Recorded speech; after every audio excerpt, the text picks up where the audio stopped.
tidak membunuhnya dan tidak pula menyalibnya.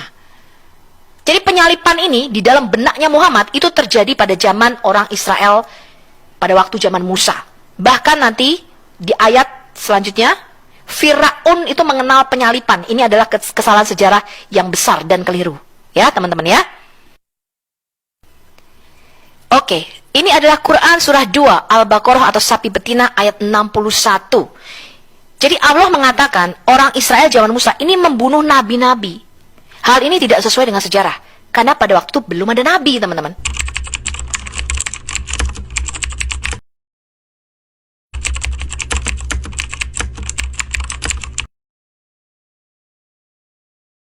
Kalau Al-Quran itu tidak berasal daripada Tuhannya Bani Israel, maka penerjemah yang menduduki jabatan sebagai orang yang menentukan iman orang Kristen Indonesia tidak akan menjadikan Al-Quran sebagai rujukan di dalam menerjemahkan hal-hal penting di dalam agama Anda. Sekali lagi saya katakan, penerjemah kitab Anda adalah orang terdidik, orang yang memahami tentang struktur linguistik, paham mereka. Mereka tahu sejarah tentang Bani Ismail, Bani Ishak.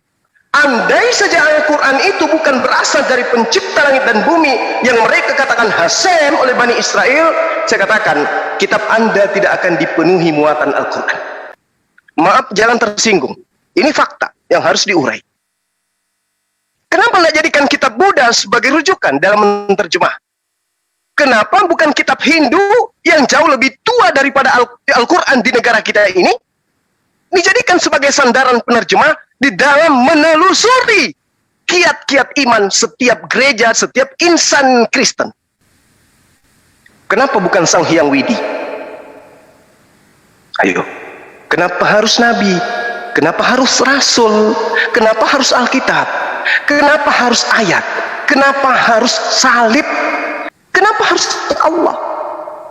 Kenapa tidak gunakan istilah-istilah yang lebih tua milik pribumi Indonesia, yaitu kitab Veda, kitab Hindu, kitab Buddha? Kenapa harus Al-Quran? Itu guyon. Tapi tolong Anda pikirkan dengan baik. Anda mengenal kata Allah, mengenal kata Rasul, mengenal kata Alkitab. Semakin mantap iman Anda oleh karena Al-Quran. Andai saja Al-Quran tidak ada, saya yakinkan kitab Anda hari ini asapnya, rasanya, suaranya bernuansa paganisme Yunani. Tolong dicatat itu. Itu pertama. Kedua, ini guyon. Andai saja Al-Quran bukan firman Allah, maka Anda akan menemukan kesalahan-kesalahan di dalam Al-Quran layaknya kesalahan yang ada di dalam kitab Anda. Tapi karena iman, Anda tidak akan bisa menemukan kesalahan itu. Karena ada saja cara untuk berkelit dari kesalahan. Tapi kalau Anda minta data, kita akan buktikan. Kesalahan apa yang saya maksud?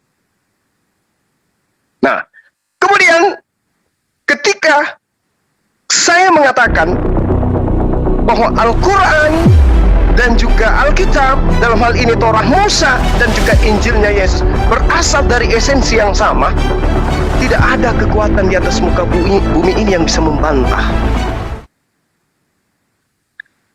Kekuatan apapun itu, semakin mereka meragukan Al-Quran, kemudian menarik diri, menghabiskan waktu mengkaji Quran, percaya pada saya, kalau dia tidak ateis, maka dia akan mu'alaf.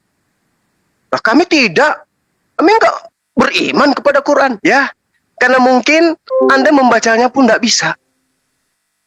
Makanya Anda tidak kenal Al-Quran. Makanya Anda menolaknya.